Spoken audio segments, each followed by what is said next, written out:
Father shoved me past the glass door, labeling me worthless. I grinned as crimson ran down my face. Do you know what it feels like to have your own father look you in the eyes, call you worthless, and then shove you so hard you crash through a glass door? That night, as I lay bleeding on the marble floor, a strange calm washed over me. I looked up at him, smiling, and whispered, "You just lost everything." And I meant it. What happened next would dismantle their perfect empire, brick by painful brick. My story didn't begin with shattered glass, though. It started in the kind of privilege most people only dream of. I'm Audrey Lancaster, and I grew up in a sprawling estate overlooking the Pacific. My dad, Harold, was the CEO of Lancaster Technologies, a company my grandfather, William, built from nothing, from his garage 40 years ago. My earliest memories aren't about fancy toys or designer clothes. They're of sitting on my grandfather's knee. "Audrey," he'd say, his eyes crinkling, "one day, all of this will be yours to protect. Business is about more than profit, it's about purpose." My mother, Grace, was the heart of our family. She taught me that privilege came with responsibility. Every Christmas, she'd take me to deliver gifts to children in hospitals. Look them in the eyes, she'd insist. Everyone deserves dignity.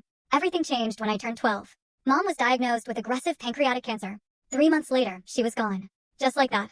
My world crumbled. My dad?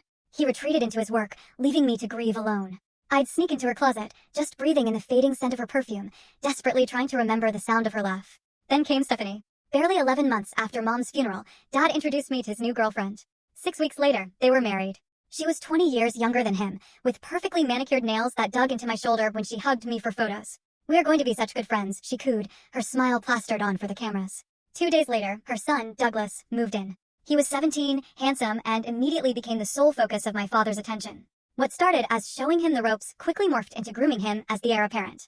I was suddenly relegated to the background, a forgotten shadow in our own family photos. It hurt, deeply, but I refused to be a shadow. I excelled. I graduated high school as valedictorian, earned my business degree from Stanford with highest honors, and completed my MBA by 23. While Douglas barely scraped through a local university, I was developing patents that would become cornerstone products for Lancaster Technologies. My grandfather, even before his death when I was 18, had always seen something in me. He'd sneak me into board meetings. "Watch how they negotiate," he'd whisper. "Notice who speaks and who listens." Board members would smile at. Full story video added in below.